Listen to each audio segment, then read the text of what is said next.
Shalom, shalom, peuple de Dieu, Ezebino la servante, Sœur Gladys. Avant to banda nyonso totiki momo na maboko ya Nzambe, tobondeli na kombo na Yesu. Éternel Dieu des armées, au nom puissant de Jésus, toyekotika momo na maboko na yo. Saint-Esprit, soit contrôle ya nyonso, topusi mosika o nyonso zo confesser kombo ya Jésus-Christ de Nazareth et la naissance de fait. J'ai ainsi prié, je dis gloire et louange à toi, Seigneur Jésus-Christ de Nazareth. Amen, amen, amen. Bien-aimé dans le Seigneur, na lisu liboso na bino par la grâce de Dieu. Nzambe atiaki ngai soit à cœur sur un message ya dépouillement. Nazonga lisu na lobela concernant yango na libota ya Nzambe mobimba. Yango nazongi toujours pona kolobela message wana ndenge Nzambe apesaki.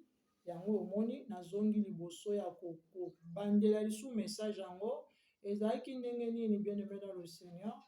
Ndeko moko abungisaki mwana na ye akufelaki. Nzambe ayaki kotindanga kuna esika ya matanga nateyaka peuple ya Nzambe mpe naloba na bandeko ya basi base dépouiller bavivre te lokola mokili elingi bavivre me bavivre lokola Nzambe alingeli bango bavivre. Nde ntango nakendaki wana mpe antuka Nzambe azalaki na ngai elongo e bato bazwaki nga mpe vraiment na catégorie toujours ya mosali ya Nzambe.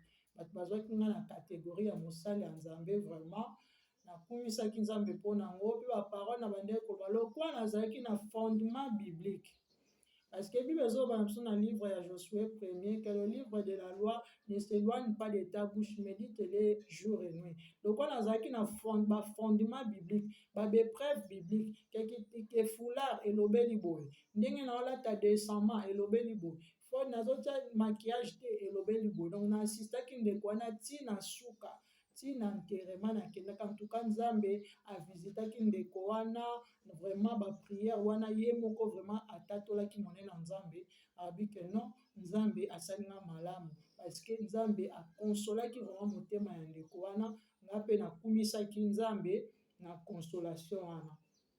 Nde kozonga na nga ntango nazopesa Nzambe nazozongisela Nzambe action de grâce parce que na makasi na nga nakokaki kokoka te convaincre bandeko basi ke tala na baépreuve biblique mais ezalaki poussé par le Saint-Esprit nde bandeko koguide nga na moma wana ke elekela ndenge elekelaki na bandeko rendre Nzambe grâce. Nde Nzambe esinga lobi ma servante au défendre Bible kitoko na bandeko wana au défendre message ya dépouillement kitoko leka lisu na média lobela lisusu message ya dépouillement na baépreuve biblique oyo na utilisaki wana na kuna me Nzambe azongiseli nga yango kutu alobi nalobela sur ba maquillage na sur mwasi akoza na présence ya Nzambe te mutu na ye ezala non voilé. Donc ezalaki ba message oyo Nzambe apesaki mais lokola nyonso fo ezala na kati ya fondement biblique o esunga libota ya Nzambe toye na verset oyo Nzambe apesaki ngai. Toza na 2 Rois chapitre na biso 9 eza na verset 30. La parole de Dieu. Jéhu entrait dans Jéziel, Jézabel l'ayait appris, mit des phares à ses yeux, sépara la tête et regardant par la fenêtre. Donc Jézabel tanga moni bongo atie ba maquillage oyo bato bazokotiaka atie maquillage a séparer donc orgueil, voilà, séduction abongami lisusu po mission na ye bande kozala toujours ko détruire basali ya Nzambe. Yango ezalaki mission ya Jézabel na kati ya Bible. Soki bobandi na 1 Roi 18 bokomona Jézabel mission na ezalaki na boma basala Nzambe ebele ba vrai serviteur de Dieu. Jézabel nde muto bande koboma bango. Siko tango ye liso amoni ke bon natia lisu ba maquillage po lisu nakende lisu koboma de place Nzambe azwaki en charge. Soki bokei nango tina verset 14 boke na verset 15 verset 34 plutôt excusez-moi et verset 35 bokiti nyonso botanga ngo ndenge Jézabel babwakaki par la fenêtre comme ainsi dit l'Éternel babwakaki même Jézabel banteraki même pas. bakende kokuta bambwa nde mutu balia nzoto ya Jezabel badevora ye batika eka juste makolo na bapomme de main ya Jezabel. Yo sikoyo mutu ozotia babiloko wana bamaquillage wana bien aimé dans le Seigneur, toi analysaka sur la parole de Dieu. Yo mutu ozotia babiloko wana bamaquillage wana, est-ce que ezoglorifie Nzambe? Lelo soko okufi okende wapi? Okende wapi soko okufi na babiloko wana? Okende nango epa Nzambe eloko eza suye ekota kuna te. Parce que révélation nazwaki sur maquillage ezani maquillage ezo salir âme na yo spirituellement, ezo salir âme na yo, ozo bima salité. Soki totali babiso nyonso tu Nzambe alongola biso na babiloko wana, ntango bopakola yango pakoli toka atako totoki te, ozwi papier mouchoir oyo eza pembe eza na salite moko te, opangusi yango na elongi eza tout blanche, opangusi yango na elongi ebimisa nini? Bien-aimé dans le Seigneur, ebimisa salite. Bafar wana otya na misu, bacrayon wana biloko wana nyonso ntango opangusa yango sali do yo mpe nozana wana vraiment d'accord otyaka no salite na elongi na yo, doza na yo d'accord otyaka salite na elongi, ozwi pa salite opakoli pa na elongi na yo, biloko wana mutu moko okota nango na bokonzi ya likolo. Eza makambo deja naloba me Nzambe abi naloba yango lisusu. Mutu moko okota nango na bokonzi ya likolo, babiloko wana mutu moko eloko eza suye ekomona bokonzi ya likolo te, parce que nous prions un Dieu saint. Nzambe na biso aza saint, aza salite te. Babiloko wana salite eza nango ya Nzambe te.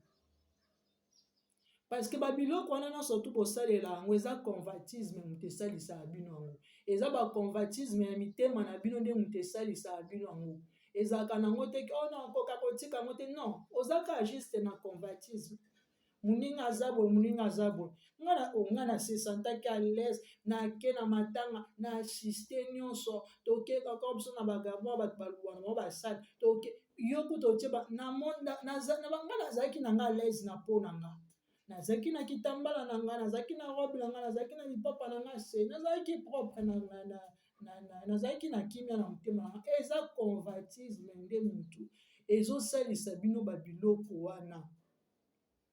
Eza na ba bien-aimé ebele oyo Nzambe azovisite bino mpe bino moko ozolingaka toujours otala ngai siko na bamilie na bafeti na baboye na kokende ndenge nini na bamatanga na baretrouvaille, parce que même biso nyonso tuka nde tovivre biso na baétranger boye tomona neti na matanga kuna nakutani na bato mosusu tomonana ke ça fait 4 ans 5 ans 7 ans 10 ans, donc tokutanaka na mais nga nazalaki à l'aise parce que nazalaki fier na nga nayebe ke Jésus-Christ oyo arendanga boye, nazalaki en plus eloko nakumisaki Nzambe, nazalaki vraiment respecté na bato bayebaki nga kala bazalaki na respect na nga vraiment, baobenganga vraiment mama pasteur, nazalaki vraiment respecté yango, vraiment nakumisela ye Nzambe mpo nango makasi. Nde Nzambe bisinga bileka na media loba lisu makambo oyo ya makambo ya Jezabel oyo loba. Toye awa na nini oyo toye awa na concernant kosambela kozala na présence ya Nzambe mutu na yo non voilé. Toza na 1 Corinthiens chapitre 11 verset na biso eza 13. Je lis la parole de Dieu. Jugez en vous-même, est-il convenable qu'une femme prie Dieu sans être voilée? Bien-aimé dans le Seigneur, Bible biso. Est-ce que est convenable que moi si abondela Nzambe mutu na ye olele? Eza convenable te. Bible lobi na biso, même la nature ne vous enseigne-t-il pas? Est-ce que mobali akotika suki na ye ebele? Comment yo mwasi oza liboso ya Nzambe na yo mutu na yo eza voilé te? Soki eza bongo vome kutu okata suki nyonso to otikala kovo ki ozala liboso ya mokeli na yo ya créateur po adore mutu polele. Wana nde Bible moto ezoyebisa biso. Soki botangi nini wana 1 Corinthiens wana chapitre 11 bobani na verset 13 bokititi na suka bomona yango. Tellement par la grâce de Dieu nzambe apesa ngai ba référence ebele par la grâce de Dieu oyo nzambe akopermettre natanga yango na kotanga ekosunga mpe libota nzambe makasi. Nzambe ekomema ngai na 2 Pierre chapitre 2. Non, 2 Pierre chapitre 2. Na bandi na verset 1er. Ezolobela les faux doctrines. Je lis la parole de Dieu au nom puissant de Jésus. Il a eu parmi le peuple de faux prophètes. Il aura de même parmi vous des faux docteurs qui introduiront des sectes pernicieuses et qui, régnant le maître qui les a rachetés, attireront sur eux une ruine soudain. Bamakambo ya dépouillement oyo eza bamakambo kala. Nzamba bandi kolobela makambo ya dépouillement oyo banda na bana Israël na Moïse nzamba azolobela ngo bolongola ba biloko bolongola ba sapato bolongola ba oyo ava po approcher na bolongola ba or bolongola ba biloko wana nyonso tout avant po approcher na parce que lié oyo bino boniata eza lié très saint. Et bandi koloba malelo te, mais à cause ya 2 Pierre chapitre 2 les faux doctrines oyoyo baya ko détruire bana nzambe ba bomba vérité ana pona bango moko yango nde bozoloba tango grâce nzambe akomo bimisa ba biso to lobela makambo na ye na verset nango verset 2. Plusieurs les suivront dans leur désolution et la voix de la vérité sera calomnie. La voix de la vérité sera calomnie. Eza lokwa makambo toloba vérité nde ezala étouffé, ezala calomnie parce que eza vérité. Mais tellement nzambe aza nzambe akoba kaka kobimisa biso nzambe olemba te. Mais bana mike baoloba ndenge alobi na livre ya Joël chapitre 2. Bana mike baoloba pe makambo bazoloba. Donc voix ya vérité est comme calomnie à cause d'eux. Donc dans verset 3, par cupidité ils trafiqueront de vous au moyen de paroles trompeuses.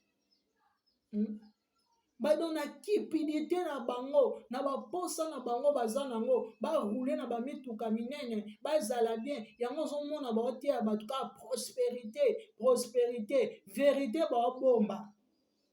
Et pourtant Bible lobi na biso cherchez premièrement le royaume des cieux.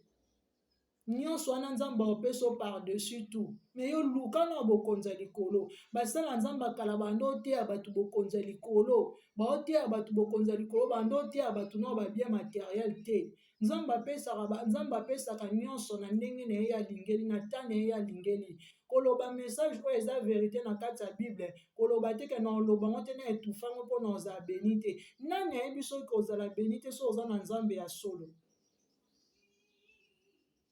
So oza na nzamba solo oza beni nga nzamba ebisanga bepa na ye ezalaka nango te ka bo essentiel omatimba mo pour comité epa nzambe ezalaka escalier obanzi na 1 oke na 2 oke na 3 oke na 4 okopambwama na ta na yo nzambe akotinda bato moko ata mibale ata misato bakoaproche bakobenir yo pourkoi koétouffe baparole ya nzambe oyo eza vérité. Bon trafiquer nasepeli je bénis le Saint-Esprit pour na passage oyo vraiment na chapitre 3. Par cupidité ils trafiqueront de vous au moyen de paroles trompeuses et que menacez depuis longtemps la condamnation et donc la ruine ne sommera point. Bosala obino bosala condamnation na ruine ekolala te. Ekolala te na bomoi na bino parce que bolinga kote ya vérité te makambo ya 1 Corinthiens 11 wana eza na Bible. Eza na Bible 1 Timothée 2 eza na Bible.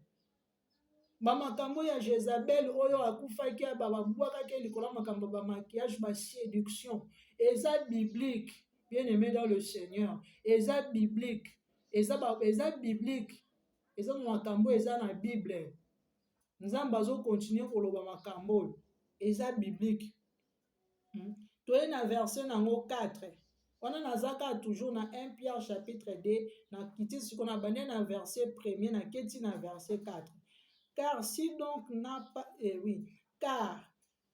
Dieu n'a pas épargné les anges qui ont péché, mais ils les précipités dans les abîmes des ténèbres et les réservés pour le jugement. Car si Dieu n'a répété en dessous, car si Dieu n'a pas épargné les anges qui ont péché, mais s'il les précipité dans les abîmes des ténèbres et les réservé pour le jugement. Si, dans verset 5, s'il n'a pas épargné les anciens mondes, mais s'il avait sauvé Noé, lui, entièrement, car les prédicateurs, les justices, lorsqu'il fit venir la déluge sur un monde impie. Donc, nzambe azolobela biso, la Bible azolobela biso clair. Bible azolobela biso clair. Soki nzambe a épargné ba ange te, ako épargné nde yo muto zo étouffer ba message o ya solo, ozo étouffa ngo, okomi o bobakisa na bino même boye bobakisa boye, o mwasi bandeko na nga, na fongola mwa témoignage na nga lisusu mwa mokie. Nga na accepta dépouillement na pasi. Na accepta dépouillement na pasi. Donc, nazala kutu neloko kutu ya malonga ya kolata te.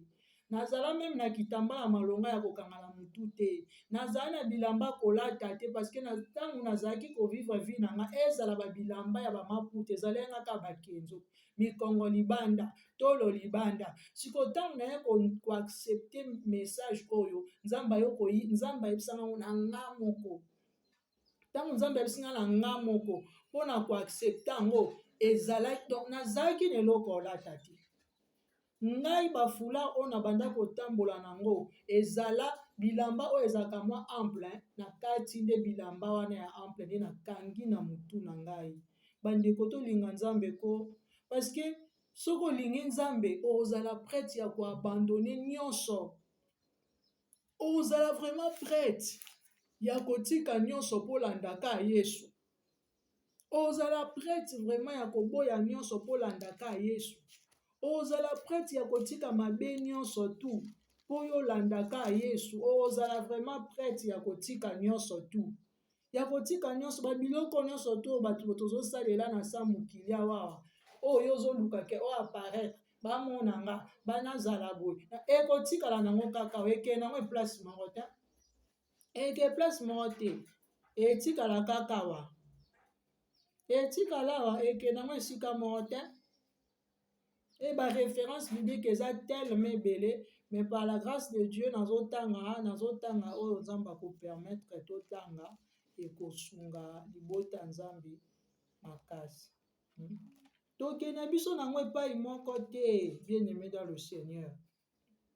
Naye kotanga passage oyo po esunga lisu libota nzambe makasi. Parce que nzambe yende aza nyonso mpona biso. Nzambe aza mokeli na nyonso. Bandeko na nga tolinga nzambe koleka nyonso. Tolinga nzambe koleka nyonso. Tolinga nzambe koleka nyonso biloko nyonso tu ya mokili oyo eke nango ekende. Mais maloba nzambe nde etikala. Maloba nzambe etikala. Zala prêtre ya kotika nyonso tu po olanda Yesu. Yo kutu peut-être oza na ba moyen na yo oyo ezaki okose dépouiller ka mbala moko changer garde-robe na okomola tape ba biloko no pe musu pe ya bien ya dépouillement. Mais ngai yo na olobela bino oyo. Ngana ndima dépouillement nazala ata nelamba malamu olata te. Mais na accepter message o parce que neyebi ke fonga na linga Yesu koleka nyonso tu. Fonga linga Yesu koleka nyonso. Tu kotanga passage autre, toza na 1 Jean chapitre na biso 2, toi na verset 15. Je lis la parole de Dieu. N'aimez point le monde, ni les choses qui sont dans le monde. Si quelqu'un aimait le monde, l'amour du Père n'est point en lui. Soki olingi mokili oyo mingi, eza convoitisme ya mitema na bino, nde mutu esalaka mutu abanda otalaka nga na otika eloko oti nga na otika, eza convoitisme. Parce que olingi kaka kote bato nyonso tu baza, yo ozalaka lokola kaka bato nyonso tu kaka oyo omoni place wana yo ke yo mpo ozalaka lokola bango, mais yo oza bango ta. Yango Bible elobi na biso, n'aimez point le monde, ni les choses qui se trouvent dans le monde. N'aimez plus le monde. Parce que yo linga kozalaka lokola bato nyonso tu kaka nde kaka yo okekuta kuna yo mpo ozalaka lokola bango, mais yo oza bango te ndeko na nga. Oza bango te, yo oza yo. Zala lese ndenge oyo ozaleli. Convoitisme ya mitema na biso nde moto esalaka biso toyoka maloba Nzambe te, totalaka kaka kinganja otala ngai, kuna bakolobela ngai, kuna bakoseka ngai, kuna bakotonga ngai. Yango nde moto epekisa bato base dépouiller. Eza nango te ke o boye te, po dépouillement oyo basali akala bato ebele baetufa ba message ya dépouillement. Ok, eza nango message ya lelo te. Bible oyo eza Bible ya lelo te. Avanga na botama, Bible ezala deja. Bible ezala deja, eza Bible ya lelo te, eza Bible ya kala. Ba message biblique ezala deja. Ezala. Comme Bible ezoloba na biso, soko ke na 1 Corinthiens chapitre 6. Chapitre 6, tu es na verset 12. Bible elobi na biso nini? Elobi, tout m'est permis, mais tout n'est pas utile. Nyonso eza nango permis, mais nyonso eza nango utile te. Nyonso eza nango permis, mais nyonso eza nango utilité. Naza na nga na poso ya ozala na ndenge kaka bato balingi bazala te. Nga vomi nazala na ngai basé na maloba oyo Nzambe azolobela nga. Toye lisusu na 1 Corinthiens toujours, toi na chapitre 10. Toi na chapitre 10, toi na verset na biso 23. Tout est permis, mais tout n'est pas utile. Tout est permis, mais tout m'édifie pas. Nyonso eza permis, mais nyonso eza nango utilité. Nyonso pe ezo édifier nango te. Mais na Nzambe oyebi bien aimé dans le Seigneur. Na kati ya bonzambe, toza na ba permission, toza pe na ba interdiction. Yo mwana Nzambe, yo mosala Nzambe, okozala kaka lokola bato nyonso tu te. Yo okozala lokola bato nyonso tu te, parce que oza na ba permission, oza na ba interdiction. Ndeti nalobeli likambo matanga, nazalaki na permission ya Nzambe nakende esika wana mpo na evangelizaka, nakendaka na evangelizaka. Mpe na evangelizaka motu akufelaki, mpe na intercedaka mpo ezalaki mission oyo Nzambe apermetaki ngai. Yango nazalaki parmi bandeko. Mpe nasalaki mosala Nzambe. Nyonso to eza nango permis, mais nyonso to eza nango utile te. Mais soki otali sikoyo na Bible toza na ba permission, toza na ba interdiction. Tokoki kosalela nyonso tu te ndenge kaka bato ya mokili kaka ndenge bango balingi tozala kaka yo mpe kaka ozala kaka lokola kaka ndenge bato wana balingi bazala. Non, mwana Nzambe azalaka bongo te. Bible ezoloba na biso lisusu awa kaka toza kaka na 1 Corinthiens chapitre 6. Makambo na otanga eza Ancien Testament te, po bino mokili ekoma soki balobi pambwama na Ancien Testament olobi amen. Mais soki balobi ba interdiction na Ancien Testament olobi ke Yesu déjà peyaka mbeka mpona biso. Tokomi na temps de la grâce. Voilà la grâce que Dieu nous a accordée. Na ye na Ancien Testament toujours, na 1 Corinthiens chapitre 6, na verset 19. Ne savez-vous pas que votre corps est le temple du Saint-Esprit qui est en vous, que vous avez reçu de Dieu et que vous ne vous appartenez point en vous-même? Bible eza claire elobi nzoto na biso eza temple ya Saint-Esprit, eza esu ya biso te, ezo appartenir na Yesu na biso. Ntango nzoto na eza temple ya Saint-Esprit. Est-ce que temple ya Saint-Esprit ekoki Bible elobi ekeli sous plus loin koloba na biso que Dieu n'habite pas dans la maison construite par les mains d'hommes, mais il a fait notre corps le temple du Saint-Esprit. Bible muté loba. Siko nzoto na yo eza temple ya molimo mosantu. Tango yo zozwa ba maquillage wana tango longola yo moko otala vraiment tango olongola ngo eloko ya pembe na nyonso te ekomi salité. Est-ce que glorifier Nzambe? Tango yo zozwa ba mèche eza babiloko eza pirement satanique ocha na mutu. Est-ce que zo glorifier Nzambe? Tango yo kenda na kati ya l'église na bino bazwa enseigner ka bino ke faut moi si face à se faire belle, Jézabel nde se faire zaki belle bongo mais asuka ki par kokufa.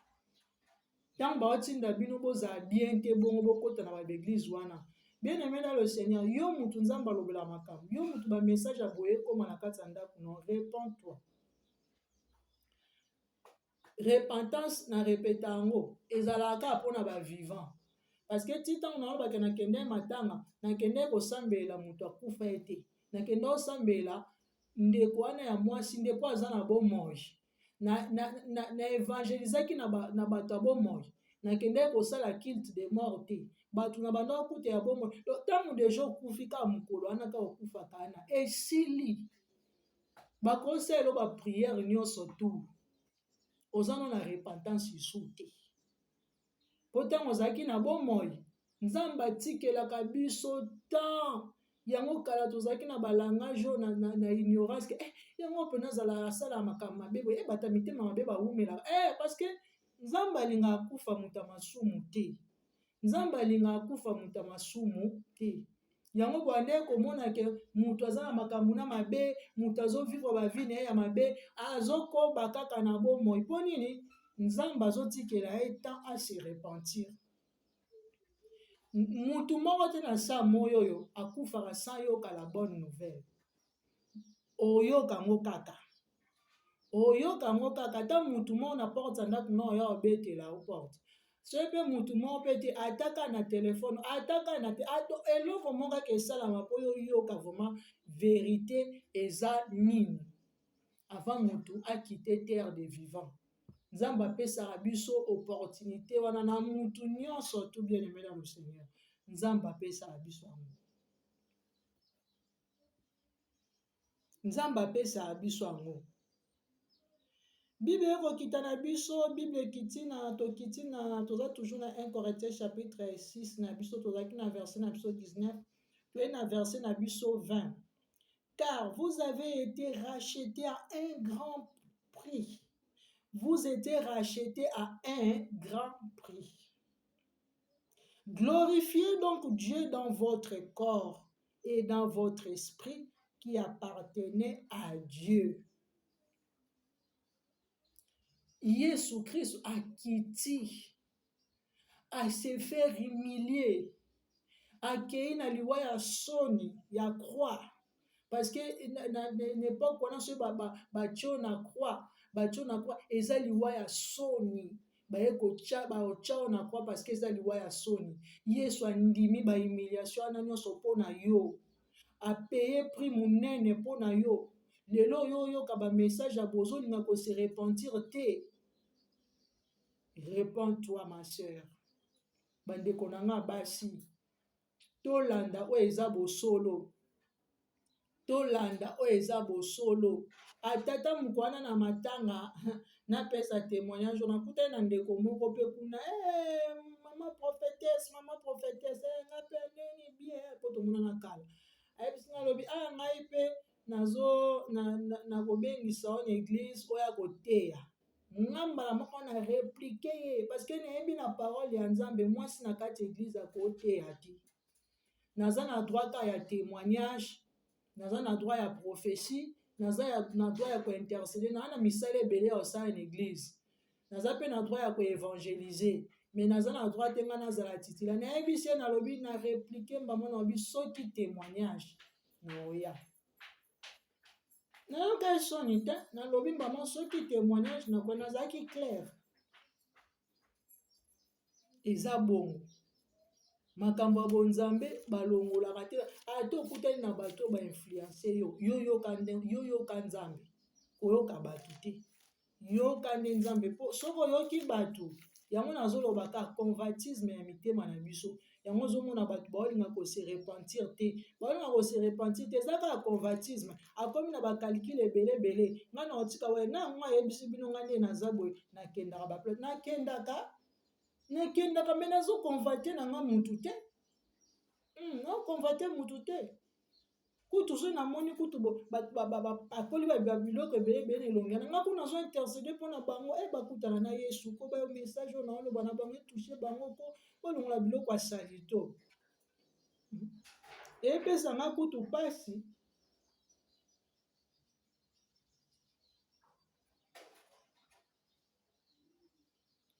Bible ekoloba na biso lisusu toza na 1 Jean chapitre 4 toi na verset 5 ils sont, je lis la parole de Dieu, et ils sont de monde. C'est pourquoi ils parlent d'après le monde et le monde les écoute. Donc, biso toza lisu ya mokili oyo te. Biso toza ya nzambe. Fo tozala na bokeseni. Place yo ozali, oyo oza mwana nzambe, oyo oza mosala nzambe, oyo otambola na kobanga nzambe. Place yo ozali, différence fo ezala. Fo différence ezala entre yo na bato mosusu oyo okuti kuna fo bozala na bango vraiment différence vraiment fo ezala. Différence fo ezala makasi. Différence fo ezala makasi entre yo na bango. Parce que yo oza lisusu ya monde ote. Oza na convatisme parce que na remarque ezaka convatisme Bible pe lobela. Ezaka convatisme. Dans tant mutu azali na convatisme ye wana nde mutu akoma ko envier bato.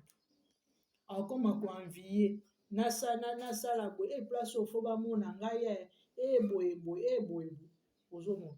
Parce que mutu wana aza na convatisme. Tu es lisusu toi na Galates chapitre 1er, toi na verset 10 de la parole de Dieu. Maintenant, et c'est la faveur des hommes. Voilà. Tant on a le convatisme, tous au moins verset où ekosunga biso pour na convatisme. Toza na Galates chapitre na biso 1er. Toza na verset 10. Et maintenant, et c'est la faveur des hommes que je désire ou celle de Dieu? Point d'interrogation. Toluka faveur ya bato bien toluka faveur ya nzambe. Tozoluka faveur ya bato ou bien tozoluka faveur ya nzambe. Bible nde elobi ngati. Toluka faveur ya bato te. Toluka faveur ya nzambe. Nzambe batieli biso point d'interrogation et continue. Et c'est que je cherche à plaire aux hommes, point d'interrogation. Si je plaisais encore aux hommes, je ne serai pas serviteur de Christ. Bien-aimé dans le Seigneur. Mutuloko angai boy. So na oluka na sepelisa bato. Na ozali sous servante à Christ ete parce que nga na olinga na sepelisa bato. Na ozali sous servante à Christ ete fona sepelisa nde nzambe na ngai na kosepelisa mutu te. Ba verset yango wana nazoloba ba preuve biblique yango wana.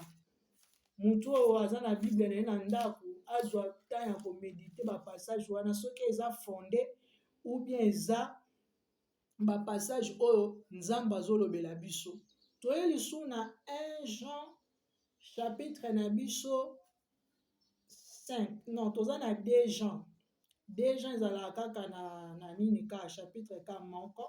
Toza na 2 Jean, toi na verset na biso 9. 2 Jean chapitre 1er verset na 9. J'ai la parole de Dieu. Quiconque va plus loin et ne demeure pas dans la doctrine de Christ n'a point Dieu. Amen. N'a point Dieu. Celui qui demeure dans cette doctrine a le Père et le Fils. Bien-aimé dans le Seigneur, tozala na tobongisa marche na biso ntango tovivre na sa moyo oyo, tobongisa marche na biso, tovivre te kaka mpo tose plaire bato, tose monana na miso ya bato, tomonana ke biso toza bien, mais tovivre mpona kosepelisa nzambe oyo asali nzoto na biso oyo ezala temple na ye. Toséduire te, mwasi aséduisaka na ye te, mwasi akonvekaka.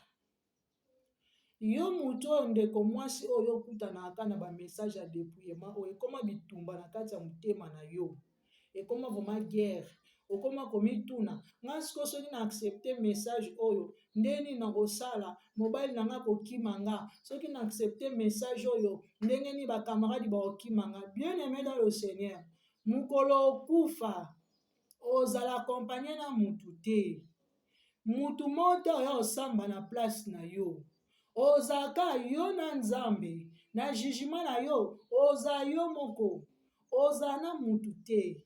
Kosala likambo te na sentiment mpo bato baomonanga, bato baolobelanga.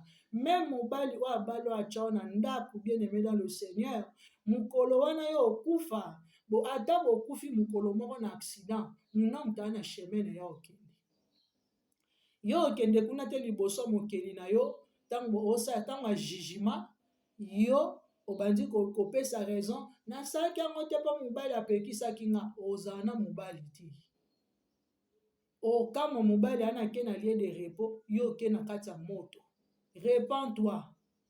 Tika kolanda mobali, koloba te ke mobali deja, mobali ya yo, mobali deja balo atya na ndako. Tala bien aimé dans le Seigneur, okozala osemaki ya ndeni, okozala oza na aspect physique mo ya ndenge nini, bino mo botala na nzela. Bala pli belo batya babiloko wana bazangi mabala, baza te, baza. Mais ba raison bandeko ya basi bolingi kozwa ba raison ke ono ngai so na mitiki boye mobali akomela komitika ndenge nini, ndenga naza boye na salite te, na sokoli na pakoli mafuta na ngai oyo eza normal na po na ngai, naza propre, nalati lamba na ngai propre, naza propre. Yango kutu te kutu babiloko wana ba maquillage na bino na ba mèche na bino babiloko bino so botyaka na botyaka yango te mpona mibali na bino na ndako, botyaka yango mpo boke séduire bato libanda. Botyelaka na bino yango bamibali na bino baa na ndako te, botika lokuta. Botyaka yango te mpona bapapa nini, non. Eza na mutu mosusu avandi na ndako ata 1 mois aotyane mpe babiloko wana te, mais une fois azwi kaka feti moko boye, ou bien azwi sorti moko boye, ou bien matanga moko boye, nde abimisi babiloko wana te. Sikoyo otyaki yango mpona mobali no, c'est faux. Repens-toi. Otyaki yango mpona mobali no te, otyaka yango mpo oséduire nde bato na libanda. Parce que nga nayebi mwasi oyo aza propre. Premièrement, et pas mobali, soumission. Soki oza na soumission, oza na respect envers mobali na yo, oyebi kobomba mutakala ya ndako na yo, oyebi kobomba secret na yo ya kati ya libala na yo, mobali olingoka makasi. Oyebi kogere crise na bino, oyebi kogere plan économique ya kati ya foyer na yo, mobali olingoka makasi. Eza nango ba maquillage wana te, eza nango ba pantalon oyo olataka te, eza ba perruque wana otyaka te, wana bake Jezabel wana nyonso otyaka na nzoto, yango te ko retenir no. Mwasi soka aza respect na mobali, na répéter yango. Premièrement, respect, soumission na mobali na yo. Deuxièmement, koyeba kolamba. Troisièmement, koyeba kozwa soin ya bana, koyeba kozala propre na ndako, kobongisa ndako kozala propre. Quatrième, koyeba kobomba secret ya kati ya libala na yo, ya mobali na yo, ya yo moko, ya bana na yo, koyeba kozala femme vertueuse, mobali olingoka makasi. Olingoka makasi, wana dotyanga babiloko wana te. Bien aimé dans le Seigneur, internet eza ngonga, ebele ya oloba eza me baverset mpe oyo deja na tangi eza ebele, nzambe osunga bino. Comme Bible ezoloba na biso, si je vis, ce n'est plus moi qui vis, mais c'est Christ qui vit en moi. ndeti nga bomoi na ngai ekóma nango bonga na vivre ya lisusu te yesu nde avivre ya kati na nga tobandaki na ye alpha tosuki omeka. Numéro ya telefone na ngai ezali plus 241 62 85 13 75. On a ainsi prié, on a dit gloire et louange à toi Seigneur Jésus-Christ. Amen.